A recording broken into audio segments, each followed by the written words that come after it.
नमस्कार मित्रों, मैं रंजीत कुमार स्वागत करता हूं आपका इस चैनल पे एक और नए वीडियो के साथ। मित्रों, आज हम सर्किल से जुड़े ज्योमेट्रिकल प्रॉपर्टी के बारे में एक एक करके अध्ययन करेंगे। ठीक है, तो आइए शुरू करते हैं वीडियो बिना किसी देर का। सबसे पहला जो प्रॉपर्टी होता है सर्किल में बताया जाता है कि एक ही समान आधार के द्वारा एक ही एकांतर खंड एक ही खंड में बने हुए कोण क्या होते हैं, आपस में बराबर होते हैं। अच्छा, वृत्त का खंड सबसे पहले क्या होता है, उससे पहले जान लीजिए थोड़ा सा शॉर्ट में कि वृत्त क्या चीज है। वृत्त एक प्रकार का गोल घेरा होता है जिसके केंद्र बिंदु से किसी भी परिधि पर का जो बिंदु है उसका दूरी हमेशा नियत रहता है। कहीं पर भी लेंगे, इसी को हम लोग क्या बोलते हैं, रेडियस बोलते हैं। ठीक है, त्रिज्या यानी कि बोला जाता है इसी को रेडियस। तो ये वृत्त कहलाता है। तो इसी वृत्त का पहला प्रॉपर्टी क्या होता है कि मान लेते हैं कि यह क्या है, आधार है या जीवा है। बात एक ही होता है, हमने लिखा नहीं है। इसको आधार या जीवा बोला जाता है। तो ये जीवा कहलाता है वृत्त के अंदर इसी को। तो ये जीवा से जो दोनों एक ही खंड में यानी कि ऊपर वाले खंड में बनाएंगे या फिर नीचे वाले खंड, ये जीवा वृत्त को दो खंड में बांट दिया। एक नीचे का खंड ये वाला हो गया, एक ऊपर का खंड यहाँ से ऊपर हो गया। तो ये जो एक खंड में दोनों एक जीवा से दो जो कोण बनेगा, दोनों कोण क्या होगा, आपस में बराबर होगा। यानी कि कोण ए एम बी बराबर कोण क्या होगा, बी एन ए, या फिर बोल सकते हैं ए एन बी। ठीक है, वो लिखने में अपना है, कैसे भी लिख सकते हैं। यदि ये थीटा है तो ये भी थीटा होगा। ठीक है, दूसरा प्रॉपर्टी क्या होता है कि अर्धवृत्त का जो कोण है समकोण होता है। सबसे पहले अर्धवृत्त क्या चीज है, इस चीज को समझते हैं। तो अर्धवृत्त ऐसा वृत्त है जिसको कि व्यास, समझ लीजिए, व्यास से अगर दो खंड में बराबर बांट दिए, व्यास एक खींच दिए, केंद्र से होकर गुजरने वाली रेखा जो है जीवा, वो क्या कहलाती है, वृत्त के अंदर व्यास कहलाती है। तो समझ लीजिए ए बी एक व्यास है वृत्त का। इससे ठीक ऊपर हम सामने एक का खंड में कोण अगर बनाते हैं या फिर नीचे बनाते हैं तो हमारा ए जो कोण बनेगा वो 90 डिग्री का होगा। यही कहलाता है कि अर्धवृत्त के द्वारा क्या है, जो कोण बनता है वो समकोण होता है, यानी 90 डिग्री होता है। तीसरा प्रॉपर्टी है इसमें कि मान लेते हैं कि पी टी एक क्या है, स्पर्श पी बिंदु पर एक पीटी रेखा है जो इस यहाँ पे स्पर्श करती है। ठीक है, ध्यान से समझिएगा, इसमें थोड़ा सा समझने का चीज है कि कोई भी बिंदु पी है, एक रेखा हमने स्पर्श रेखा कहीं भी खींच दिया, यहाँ खींचे या यहाँ खींचे, कहीं भी खींचे, हमने नीचे खींच रखा है तो पीटी एक रेखा है। अब इसी बिंदु से पी बिंदु पर वृत्त को क्या किया, स्पर्श किया। ध्यान दीजिएगा, तो P बिंदु पर जब स्पर्श किया तो यहीं से इसी बिंदु से हम एक जीवा खींचे जिसका नाम क्या दिए, PQ। PQ एक क्या हो गया, जीवा हो गया। ठीक है, अब PQ से संगत एकांतर खंड, कहने का मतलब हो गया कि PQ से क्या करेंगे, PQ Q बिंदु से PT के समांतर एक रेखा खींच देंगे और फिर उसी जहां पे बिंदु, जिस बिंदु पे जाकर मिला उसका नाम हमने A दिया है, सपोज कीजिए कोई भी नाम दे दें, तो ए वाला बिंदु से अब इसको यदि जोड़ देते हैं तो संगत एकांतर खंड यही कहलाता है। तो जो संगत एकांतर खंड, जीवा के द्वारा संगत एकांतर खंड में बना कोण जीवा के द्वारा स्पर्श रेखा के साथ बने कोण के क्या क्या होता है, बराबर होता है। यानी ए वाला जो हमारा कोण होगा, कोण टीपीक्यू, टीपीक्यू, ये जो पूरा कोण बनेगा जीवा के साथ स्पर्श रेखा का कोण है। ठीक है, और ए वाला क्या है, संगत एकांतर खंड में बना कोण है जीवा के द्वारा। ये जीवा के द्वारा संगत में बना एकांतर खंड कोण है और ये जीवा के साथ जीवा के द्वारा स्पर्श रेखा के साथ बना कोण है। तो ये दोनों कोण आपस में बराबर है। यानी ये अगर थीटा होगा तो ये भी क्या होगा, थीटा। ये अगर 40 डिग्री होगा तो ये भी 40 होगा, ये 50 होगा तो ये भी 50 होगा। कहने का मतलब यही हुआ इसका। ठीक है, चौथा इंपॉर्टेंट पॉइंट इसमें क्या है कि मान लेते हैं कोई भी जीवा के द्वारा जो केंद्र पर कोण बनता है उसी जीवा के द्वारा सामने एकांतर खंड में बना कोण का क्या होता है, दुगना होता है। तो ये जो जीवा है इससे सामने का ऊपर के खंड में हमने कोण बनाया, एकांतर खंड का कोण बोलते हैं इसको। तो ये जो कोण यदि थीटा बनेगा तो इसी जीवा से यदि केंद्र पर कोण बनाएंगे हम दोनों, यानी दोनों जीवा को केंद्र पर लाके दोनों तरफ से क्या करेंगे, मिला देंगे, वही कोण बनाने का मतलब होता है। तो दोनों को यदि मिला देंगे तो ए वाला जो कोण यदि थीटा बनेगा तो ये 2 थीटा कोण हो जाएगा। कहने का मतलब ये अगर 20 बना तो ये 40 होगा, ये 40 बनेगा तो ये 80 होगा। एग्जाम्पल के तौर पर समझिए। इसी को हमने लिख रखा है कोण AOB, यानी AOB बराबर जो होगा 2 टाइम यानी 2 गुना कोण APB, APB यानी कोण APB का 2 गुना क्या हो जाएगा कोण AOB। यानी किसी भी जीवा के द्वारा केंद्र पर बना जो कोण होता है उसी जीवा के द्वारा एकांतर खंड में बने कोण का 2 गुना होता है। ठीक है, चाहिएगा तो लिख सकते हैं।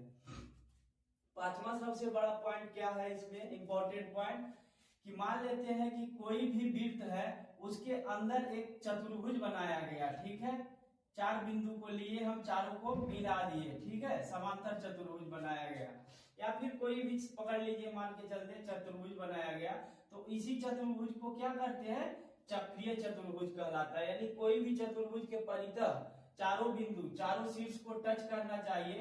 ये चारों शीर्ष मिलाकर यदि हम एक वृत्त बनाते हैं तो वैसा वृत्त चक्रीय चतुर्भुज, वैसा चतुर्भुज जो अंदर में बच जाता है वो चक्रीय चतुर्भुज कहलाता है। और इसका प्रॉपर्टी क्या होता है कि इसमें आमने सामने का कोण जो है बराबर होता है। आमने सामने का कोण का योग जो होगा वो 180 डिग्री का होगा। कैसा भी चतुर्भुज बनाएंगे, कोई जरूरी नहीं है समांतर चतुर्भुज ही बनाए, यदि कैसा भी चतुर्भुज बनाएंगे तो उसके लिए प्रॉपर्टी क्या है कि आमने सामने का कोण, यानी कोण A बराबर कोण A प्लस कोण C का वैल्यू 180 होगा।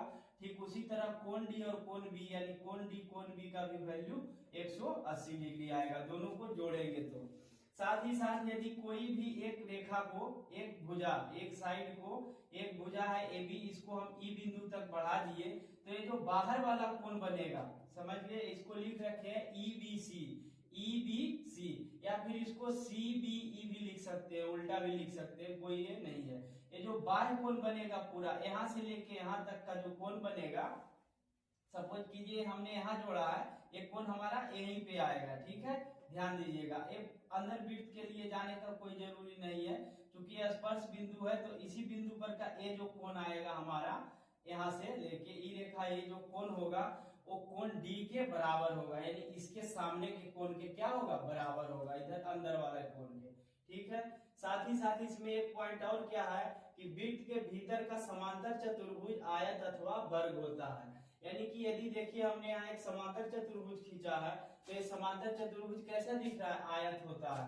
ए भुजा बराबर ए भुजा हो जाएगा, ए भुजा बराबर ए भुजा हो जाएगा, और दोनों आपस में क्या है, समांतर भी है। AB समांतर BC है और DC समांतर AB है, या AB समांतर CD भी बोल सकते हैं इसको, कोई दिक्कत नहीं है। ठीक है, तो जब भी हम वृत्त के भीतर एक समांतर चतुर्भुज बनाएंगे तो वह चतुर्भुज जो हमारा होगा या तो आयत होगा अथवा एक वर्ग होगा, यानी या तो एक रेक्टेंगल होगा या फिर एक स्क्वायर होगा। ठीक है, इसमें इतना ही है। छठा इंपॉर्टेंट पॉइंट क्या है इसमें, देखिए कि कोई भी दो जीवा, एक AB ले लिए, एक CD ले लिए, जीवा है वृत्त का, जो परिधि के दो बिंदुओं को क्या करता है, मिलाता है, उसको हम लोग क्या बोलते हैं, जीवा बोलते हैं। एक देखिए मैंने स्ट्रेट लाइन से मिलाता है तब उसको हम लोग क्या बोलते हैं, जीवा बोलते हैं। ठीक है, तो AB है एक जीवा CD है।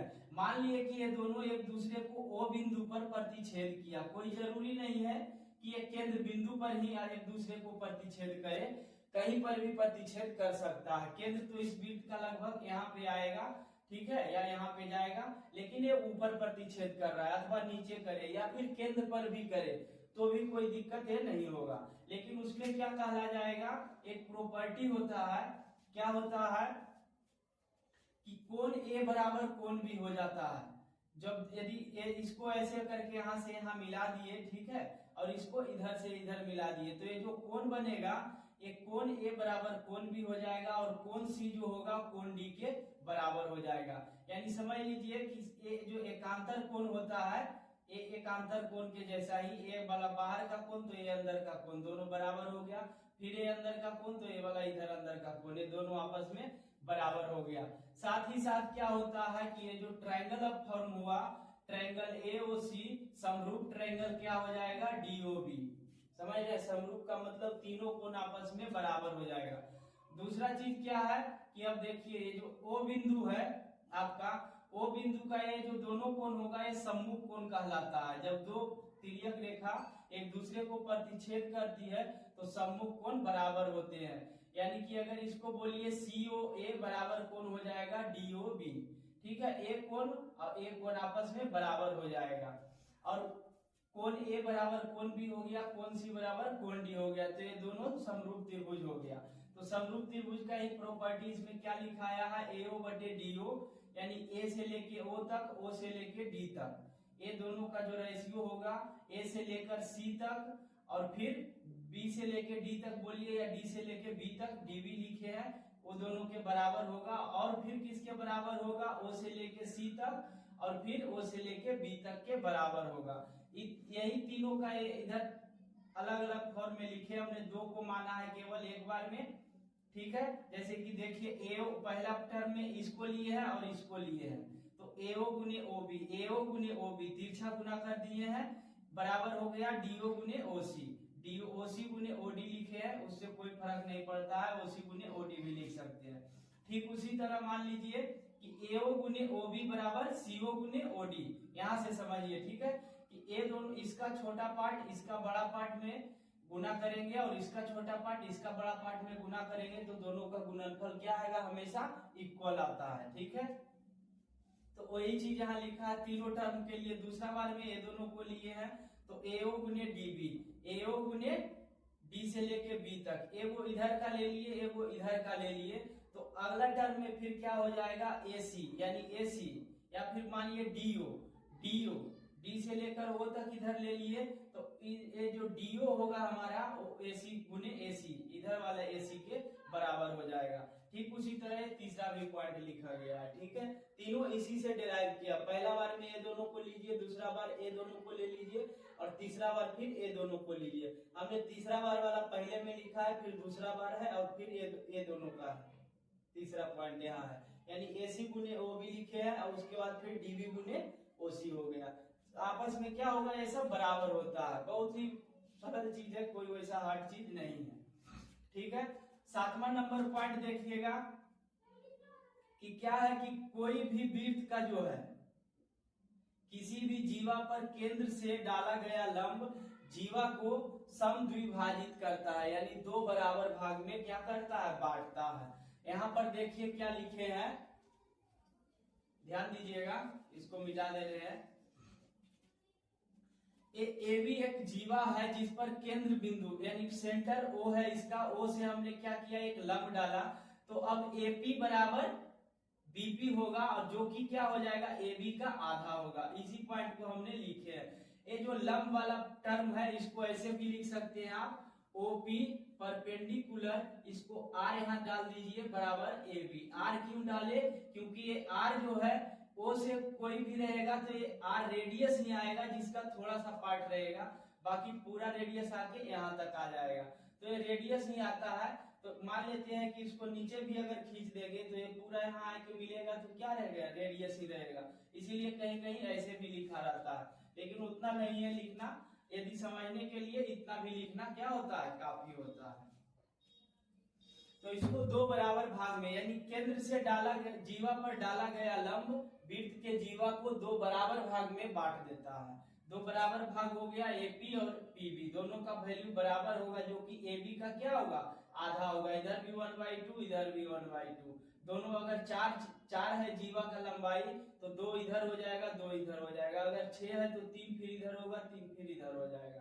ठीक है, यही चीज इसमें होता है और कोई चीज नहीं है। आठवां नंबर पॉइंट है इसमें कि क्या कहता है कि वृत्त पर कोई भी एक बिंदु से केवल एक ही स्पर्श रेखा खींची जा सकती है। मान लेते हैं वृत्त पर एक बिंदु हमने P लिया, तो P से आप ध्यान दीजिएगा, जब भी स्पर्श रेखा खींचेंगे तो एक ही खींच पाएंगे, न कि 2-4 स्पर्श रेखा खींच पाएंगे। जबकि बाहर वृत्त से बाहर किसी भी बिंदु से वृत्त पर 2 स्पर्श रेखा खींच सकते हैं। यहाँ से देखिए बिंदु वृत्त से बाहर एक बिंदु A लिए, यहाँ से हमने क्या किया, 2 स्पर्श रेखा, एक बिंदु P पर आके मिल रहा है और दूसरा स्पर्श रेखा वृत्त को कहाँ सी पे आके मिल रहा है। ध्यान दीजिएगा, ये वृत्त के बाहर से दो स्पर्श रेखा खींचा जा सकता है, बाहर वृत्त के बाहर किसी भी बिंदु से हम चाहेंगे तो यहाँ से भी ऐसे करके खींच सकते हैं, ठीक है। और कहीं से भी वृत्त के अराउंड चारों तरफ से कहीं से भी, और लेकिन वृत्त के ऊपर ठीक एक बिंदु यदि यहाँ भी लेते हैं तो देखिए एक ही स्पर्श रेखा खींचेंगे, दूसरा यहाँ आप कहाँ खींच पाइएगा, कहीं जगह नहीं रहता है, ठीक है। तो वही चीज यहाँ बताया गया है। वैसा केस में क्या हो जाता है कि यदि आप इस स्पर्श बिंदु को केंद्र से मिला देते हैं तो ये जो हमारा बिंदु यानी ये जो रेडियस कहलाता है, ये जो रेडियस बनेगा, ये रेडियस हमेशा स्पर्श रेखा पर क्या होता है, लंब होता है, परपेंडिकुलर होता है। उसी चीज को इसको में लिखे है कि OB परपेंडिकुलर टू AB, यानी O से लेकर B, OB जो रेखा है R, इसमें भी चाहिएगा तो OB perpendicular R to AB, ऐसे लिख सकते हैं इसको, ठीक है। OC परपेंडिकुलर टू R, और यहाँ पे क्या लिख सकते हैं, AC, ठीक है, ऐसे भी लिख सकते हैं। तो ये जो त्रिज्या यानी केंद्र से जो यदि हम इसको हम एक डाल मिला देंगे केवल, तो ये जो सामने मिलाएंगे तो ये क्या करेगा, 90 डिग्री पर आकर मिलेगा, ठीक है। तो ये क्या होता है, लंब हो जाता है सीधे। त्रिज्या से यदि एकदम सीधा समान लाकर मिला दिए तो ये स्पर्श बिंदु पर लंब होता है। और इस केस में क्या होता है कि ये जो बाह्य बिंदु से खींचा गया है, दोनों AB का लंबाई AC का लंबाई, दोनों का लंबाई किसी भी बिंदु से खींचेंगे, कहीं से भी, यहाँ से भी खींचेंगे तो उस केस में भी जो दोनों स्पर्श रेखा का लंबाई होगा वो हमेशा क्या होगा, इक्वल आएगा, ठीक है। AB बराबर AC आएगा। 9वां नंबर पॉइंट क्या है कि यहाँ देखिए दोनों अंदर से ही प्रतिच्छेद कर दिया, ठीक है। यहाँ पे क्या है कि मान लीजिए दोनों एक अंदर से प्रतिच्छेद कर रहा है, वृत्त के दो बिंदु पर काट रहा है, और एक स्पर्श रेखा केवल बाहर प्रतिच्छेद कर रहा है। तो इस केस में भी सेम फंडामेंटल है कि PA इंटू PB, यानी P से लेकर A तक और फिर A से लेकर B तक, समझ गए, PA इंटू PB। एक सेकेंड,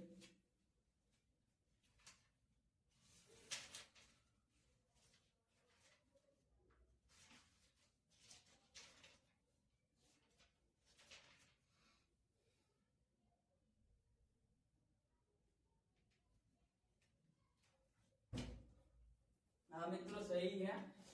PA यानी P से लेकर A तक और P से लेकर B तक, ये दोनों का यदि मल्टीप्लाई करेंगे, गुणनफल करेंगे, तो यह हर हमेशा क्या आएगा, P से लेकर T तक का होल स्क्वायर यानी वर्ग के बराबर आएगा। यार इसके मतलब कह सकते हैं कि PA इंटू PB बराबर हमारा PT गुने PT आएगा, यानी PT दो बार गुना करेंगे तो PA, P से लेकर A तक और P से लेकर B तक, ये दोनों टुकड़ा जो बनता है, एक बड़ा वाला टुकड़ा हो गया एक छोटा वाला, तो ये दोनों का जो गुणनफल आएगा हर हमेशा इसका स्क्वायर वर्ग के बराबर आएगा, ठीक है।